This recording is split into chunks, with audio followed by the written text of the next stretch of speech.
മലയാളത്തിൽ വലിയ സ്വീകാര്യത നേടിയ ബെന്യാമിൻ്റെ ആടുജീവിതം എന്ന പുസ്തകത്തെ ആസ്പദമാക്കി ഒരുങ്ങുന്ന ചിത്രമാണ് ആടുജീവിതം. ബ്ലെസ്സി ഒരുക്കുന്ന ചിത്രത്തിൽ നജീബായി പൃഥ്വിരാജ് എത്തുമ്പോൾ ഷൈനുവായി എത്തുന്നത് അമല പോളാണ്.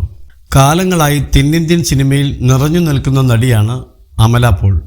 മലയാളത്തിൽ സൂപ്പർ താരങ്ങളുടെ നായികയായും അഭിനയിച്ചിട്ടുള്ള അമല ആടുജീവിതത്തിലൂടെ വീണ്ടും ശ്രദ്ധ നേടുമെന്ന് ഉറപ്പാണ്. സംവിധായകൻ ബ്ലെസ്സിയെക്കുറിച്ച് സംസാരിക്കുകയാണ് അമല പോൾ. സിനിമയ്ക്ക് വേണ്ടി ഏതൊരു വിട്ടുവീഴ്ചയും ചെയ്യാത്ത സംവിധായകനാണ് ബ്ലെസ്സി എന്നും അദ്ദേഹം ശരിക്കും ഒരു അത്ഭുതമാണെന്നും അമല പറയുന്നു. തനിക്ക് അദ്ദേഹത്തെ പൂർണ്ണമായി ഉൾക്കൊള്ളാൻ സാധിച്ചിട്ടില്ലെന്നും അമല റേഡിയോ മാംഗോയോട് പറഞ്ഞു. അദ്ദേഹത്തിനൊപ്പം വർക്ക് ചെയ്യുമ്പോഴാണ് മനസ്സിലാവുക ബ്ലെസ്സി സാർ ഒരു ജീനിയസ് ആണ്. ചിത്രത്തിൻ്റെ ഓഡിയോ ലോഞ്ചിൽ ജയരാജ് സാർ പറഞ്ഞിരുന്നു, ബ്ലെസ്സി സാർ ഒരു അത്ഭുതമാണെന്ന്.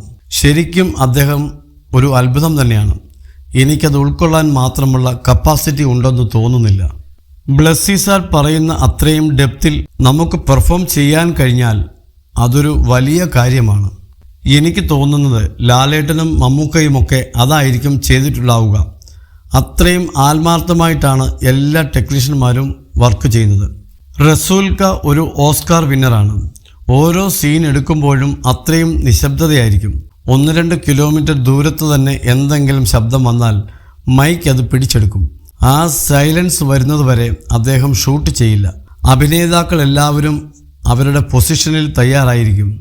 അത്രയും സമയം നമ്മൾ നിൽക്കണം. ഒന്നിനും കോംപ്രമൈസ് ചെയ്യുന്ന ഒരാളല്ല ബ്ലെസ്സി സാർ. വേണ്ടത് കിട്ടിയില്ലെങ്കിൽ അദ്ദേഹത്തിൻ്റെ ഉള്ളിൽ നിന്നൊരു അന്യൻ പുറത്തേക്ക് വരും. ഞാൻ അതൊക്കെ കണ്ടിട്ട് അത്ഭുതപ്പെട്ടിട്ടുണ്ട്, അമല പോൾ പറയുന്നു.